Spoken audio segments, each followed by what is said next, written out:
आऊज़ुबिल्लाहि मिनश्शैतानिर्रजीम बिस्मिल्लाहिर्रहमानिर्रहीम। Dear students, अस्सलाम वालेकुम। आज का हमारा क्लास 9th का लेक्चर नंबर है 76। इस लेक्चर के अंदर हमने एक्सरसाइज 2.5 को स्टार्ट करना है। इस एक्सरसाइज में हमारा नया टॉपिक होगा कम्प्लेक्स नंबर का। तो सबसे पहले हम ये देखते हैं कि कम्प्लेक्स नंबर क्या होते हैं। कम्प्लेक्स नंबर की डेफिनेशन पढ़ेंगे, उसके बाद उसकी कुछ प्रॉपर्टीज हैं यहाँ पर। इस एक्सरसाइज से पहले कुछ थ्योरेटिकल पॉइंट्स हैं, उन पॉइंट्स को आज के इस लेक्चर के अंदर हम डिस्कस करेंगे। इंशाल्लाह ताला नेक्स्ट लेक्चर के अंदर हम एक्सरसाइज 2.5 के क्वेश्चंस की तरफ मूव करेंगे। सबसे पहली बात कम्प्लेक्स नंबर की डेफिनेशन के कम्प्लेक्स नंबर कौन से नंबर होते हैं। बेटा कम्प्लेक्स नंबर ऐसे नंबर होते हैं जिनको हम a प्लस बी अयोटा की फॉर्म में लिख सकते हैं।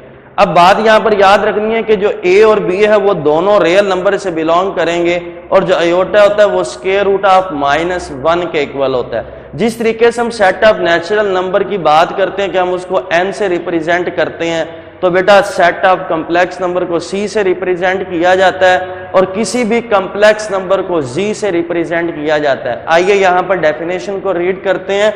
द नंबर, कम्प्लेक्स नंबर की डेफिनेशन है the number which can be written in the form of a plus B iota. ऐसे नंबर जिनको हम a प्लस बी अयोटा की फॉर्म में लिख सकें where a and b are real number. जो a है, a और b है वो दोनों रियल नंबर से बिलोंग करेंगे। Iota is equal to square root of -1। ये जो अयोटा होता है इसकी वैल्यू फिक्स है कि अयोटा इक्वल होता है square root of -1। Are called complex number, it is denoted by G. तो ये कम्प्लेक्स नंबर की डेफिनेशन है। पेपर में शॉर्ट क्वेश्चन पूछा जा सकता है कि डिफाइन कम्प्लेक्स नंबर। उसके बाद नेक्स्ट हमने जो डेफिनेशन यहां पर पढ़नी है वो पढ़नी है सेट ऑफ कम्प्लेक्स नंबर। बेटा अगर हम कुछ तमाम कम्प्लेक्स नंबर को एक सेट की फॉर्म में लिख दें तो वो सेट ऑफ कम्प्लेक्स नंबर बन जाता है जिसको हम सी से रिप्रेजेंट करते हैं। मतलब सेट ऑफ कम्प्लेक्स नंबर एक ऐसा सेट होगा जिसके अंदर तमाम कम्प्लेक्स नंबर एग्जिस्ट करेंगे जो किस फॉर्म में होंगे, ए प्लस बी अयोटा की फॉर्म में।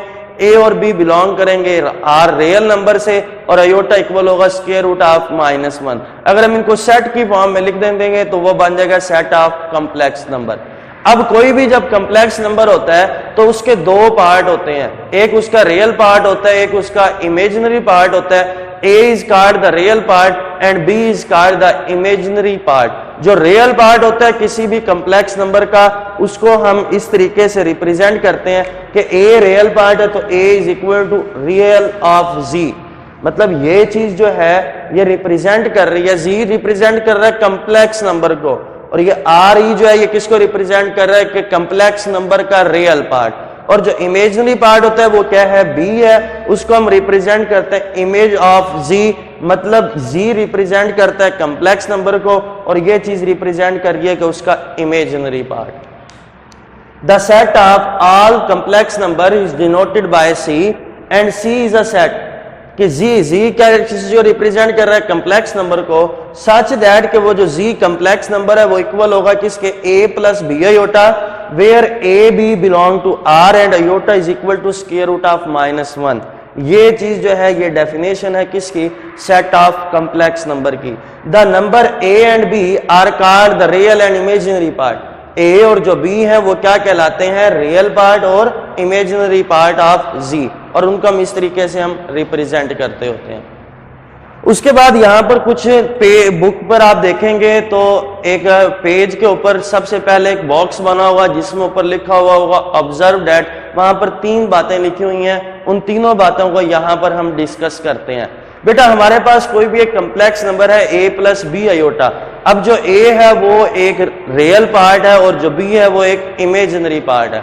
अगर मैं इस कम्प्लेक्स नंबर का imaginary part it's mean b को 0 ले लूं तो नंबर क्या रह जाएगा, a plus 0 iota, a plus 0 iota.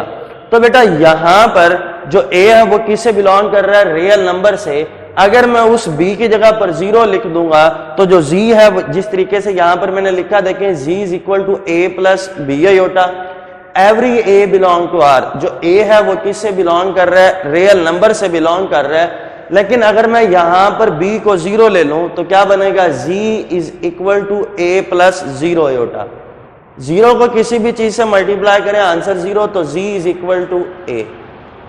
तो ये a एक रियल नंबर था, लेकिन ये किस फॉर्म में आ गया? कॉम्प्लेक्स नंबर की फॉर्म में, जब हमने इसका इमेजिनरी पार्ट जो b है उसको क्या ले लिया? 0। तो यहां से ये बात क्लियर हुई कि हर रियल नंबर जो है वो कॉम्प्लेक्स नंबर होगा, हर रियल नंबर कॉम्प्लेक्स नंबर होगा, लेकिन हर कॉम्प्लेक्स नंबर रियल नंबर नहीं होगा। और जब बात की कि हर रियल नंबर कॉम्प्लेक्स नंबर होगा, तो हर रियल नंबर जब कॉम्प्लेक्स नंबर होगा तो उस कॉम्प्लेक्स नंबर का इमेजिनरी पार्ट b किसके इक्वल होगा? 0 के इक्वल होगा। तो बात क्या लिखी मैंने यहां पर कि every real number is a complex number, thus R is subset of C। R किसको रिप्रेजेंट कर रहा है? हमारे पास रियल नंबर को, और C किसको रिप्रेजेंट कर रहा है? कॉम्प्लेक्स नंबर को। तो इट्स मीन कि सेट ऑफ रियल नंबर के अंदर जितने भी नंबर आएंगे वो सेट ऑफ कॉम्प्लेक्स नंबर में भी एग्जिस्ट करेंगे, उनको हम कॉम्प्लेक्स नंबर की फॉर्म में लिख सकते हैं, लेकिन उसका इमेजिनरी पार्ट 0 के इक्वल होगा। But every complex number is not a real number, लेकिन हर कॉम्प्लेक्स नंबर रियल नंबर नहीं होता। क्यों? क्योंकि कॉम्प्लेक्स नंबर में तो अयोटा की बात आती है, लेकिन सेट ऑफ रियल नंबर के अंदर अयोटा से रिलेटेड कोई भी बात नहीं है। सेकंड प्रॉपर्टी कि अगर किसी भी कॉम्प्लेक्स नंबर का, बात की है ना कि रियल पार्ट भी है और इमेजिनरी पार्ट भी है, अगर किसी भी कॉम्प्लेक्स नंबर का रियल पार्ट, इट्स मीन जो a है वो 0 के इक्वल आ जाए, तो वो नंबर एक प्योर इमेजिनरी नंबर बन जाता है। और जो प्योर इमेजिनरी नंबर होते हैं वो भी सेट ऑफ कॉम्प्लेक्स नंबर के अंदर ही एग्जिस्ट करते हैं। इट्स मीन कि अगर किसी भी कॉम्प्लेक्स नंबर का रियल पार्ट 0 है तो वो प्योर इमेजिनरी नंबर कहलाता है। If a is equal to 0, then a plus b iota reduced to a purely imaginary number b iota। अब देखें ये जो कॉम्प्लेक्स नंबर है ना, इसका इमेजिनरी पार्ट है, क्योंकि अयोटा के साथ वाला जो हिस्सा होता है वो इमेजिनरी पार्ट होता है, लेकिन इसका रियल पार्ट नहीं है। The set of pure imaginary number is also contain in C, and C is the set of complex number. तो सेकंड पॉइंट हमें ये बताता है कि अगर किसी भी कॉम्प्लेक्स नंबर का रियल पार्ट 0 के इक्वल आ जाए तो वो प्योर इमेजिनरी नंबर होता है, और जो प्योर इमेजिनरी नंबर के सेट होते हैं वो भी सेट ऑफ कॉम्प्लेक्स नंबर के अंदर ही एग्जिस्ट करते हैं। थर्ड प्रॉपर्टी ये है कि अगर कोई भी कॉम्प्लेक्स नंबर है a प्लस बी अयोटा, अगर उस कॉम्प्लेक्स नंबर का रियल पार्ट भी 0 हो और उस कॉम्प्लेक्स नंबर का इमेजिनरी पार्ट भी 0 हो तो आंसर 0 आएगा, और 0 एक कॉम्प्लेक्स नंबर बन जाएगा।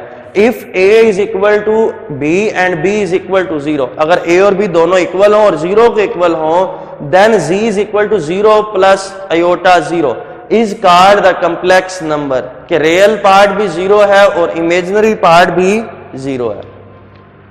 क्लियर होगी बात? उसके बाद हमारे पास है conjugate of a complex number. इसके कंसेप्ट को समझ लें, उसके बाद हम डेफिनेशन को डिस्कस करते हैं।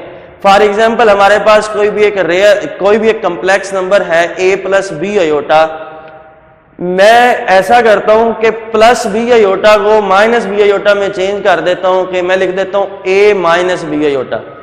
एक नंबर क्या था? a प्लस बी अयोटा, दूसरा क्या था? a minus B iota. अब दोनों के अंदर जो चेंज आ रहा है वो किस चीज में आ रहा है? इमेजिनरी पार्ट के साइन का। यहां पर प्लस भी है, वहां पर माइनस भी, मतलब दो कॉम्प्लेक्स नंबर, एक है a प्लस बी अयोटा, एक है a minus B aorta.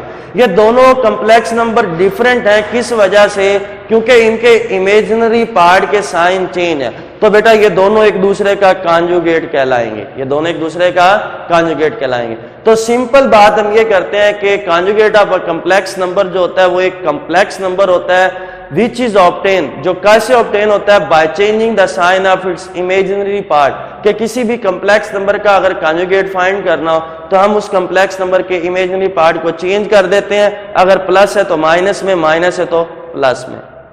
The conjugate of a complex number is a complex number which is obtain by changing the sign of its imaginary part, कि हम उसके imaginary part का sign क्या कर देते हैं? चेंज।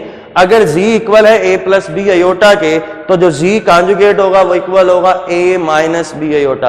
किसी भी कॉम्प्लेक्स नंबर के कॉन्जुगेट को z बार से डिनोट किया जाता है। The conjugate of a complex number is denoted by z bar, और इसको पढ़ते हैं read as z bar. Clear होगी बात? उसके बाद द कम्प्लेक्स नंबर हमने बात की कि अगर a प्लस बी आयोटा तो इसका कॉन्जुगेट क्या होगा a माइनस बी आयोटा। अगर complex number a minus B iota तो इसका कॉन्जुगेट क्या होगा a प्लस बी आयोटा। तो a प्लस बी आयोटा और a माइनस बी आयोटा ये दोनों एक दूसरे का क्या है, कॉन्जुगेट है। The complex number a plus B iota and a minus B iota are conjugate of each other. अब कॉम्प्लेक्स नंबर के कॉन्जुगेट में भी कुछ प्रॉपर्टीज है, उन प्रॉपर्टीज को डिस्कस करते हैं। अगर एक कॉम्प्लेक्स नंबर है z, अगर हम उसका एक दफा कॉन्जुगेट लें, उस कॉन्जुगेट का दोबारा कॉन्जुगेट लें तो वो z के इक्वल आता है। मतलब किसी भी कॉम्प्लेक्स नंबर z का डबल कॉन्जुगेट लेंगे तो आंसर z के इक्वल आएगा। फॉर एग्जांपल ये z इक्वल है a प्लस बी आयोटा के, मैंने z का कॉन्जुगेट लिया तो वो आंसर आया a माइनस बी आयोटा। अब इस z कॉन्जुगेट का मैं दोबारा कॉन्जुगेट ले रहा हूं तो a माइनस बी आयोटा का जब दोबारा कॉन्जुगेट लेंगे तो वो क्या आ जाएगा a प्लस बी आयोटा। और a प्लस बी आयोटा किसके इक्वल है, z के। मतलब मेरे पास एक कोई कॉम्प्लेक्स नंबर है z, अगर मैं उस कॉम्प्लेक्स नंबर का डबल कॉन्जुगेट लेता हूं तो वो z के इक्वल आता है। तो ये थी पहली प्रॉपर्टी। उसके बाद कि अगर हमारे पास कोई एक रियल नंबर हो a, तो उस रियल नंबर का जो कॉन्जुगेट होगा वो भी a ही होगा। हम यहां पर ये बात नहीं करते कि उसका साइन चेंज करेंगे या रेसिप्रोकल लेंगे, बल्कि अगर कोई रियल नंबर a है तो उसका कॉन्जुगेट भी a ही होगा। The conjugate of a real number is the same real number, वही नंबर खुद ही होता है। क्लियर होगी बात। उसके बाद ये चीज जो है ना एमसीक्यूज में पूछी जा सकती है। उसके बाद नेक्स्ट हमारे पास इक्वेलिटी ऑफ कॉम्प्लेक्स नंबर और कुछ उसकी प्रॉपर्टीज हैं। बेटा तीन प्रॉपर्टीज होंगी। सबसे पहली प्रॉपर्टी है रिफ्लेक्सिव प्रॉपर्टी। रिफ्लेक्सिव प्रॉपर्टी है कि अगर कोई भी कॉम्प्लेक्स नंबर है तो वो अपने आप के इक्वल होगा। अगर z1 कॉम्प्लेक्स नंबर है तो ये z1 के ही इक्वल होगा। सेकंड प्रॉपर्टी है कि अगर दो कॉम्प्लेक्स नंबर हो, एक हो z1 और दूसरा हो z2, अगर z1 z2 के इक्वल है तो फिर z2 इक्वल होगा z1 के। इस प्रॉपर्टी को हम नाम दे देते हैं सिमेट्रिक प्रॉपर्टी का। क्या है सिमेट्रिक प्रॉपर्टी? कि अगर दो कॉम्प्लेक्स नंबर है z1 और z2, अगर z1 इक्वल है z2 के तो फिर z2 इक्वल होगा किसके, z1 के। थर्ड प्रॉपर्टी है ट्रांजिस्टिव लॉ कि अगर तीन कॉम्प्लेक्स नंबर हो, z1 इक्वल हो z2 के और z2 इक्वल हो z3 के, तो फिर क्या होगा कि z1 इक्वल होगा z3 के। ये प्रॉपर्टीज आप रियल नंबर के अंदर भी डिस्कस कर चुके होंगे, छोटी क्लासेस में भी आपने पढ़ी होंगी, तो ये आपने याद रखना है बेटा। इंशाल्लाह ताला नेक्स्ट लेक्चर के अंदर, लेक्चर नंबर 77 के अंदर हम एक्सरसाइज 2.5 को स्टार्ट करेंगे। उससे ये तमाम बातें जो यहाँ पर पढ़ी हैं अभी वहाँ पर यूज होंगी कि किसी भी कम्प्लेक्स नंबर का रियल पार्ट या इमेजिनरी पार्ट कैसे होता है, या किसी भी कम्प्लेक्स नंबर का कॉन्जुगेट कैसे फाइंड किया जाता है। तो इंशाल्लाह ताला नेक्स्ट लेक्चर के अंदर आप लोगों से मुलाकात होगी। अपना ख्याल रखिएगा। अल्लाह हाफिज।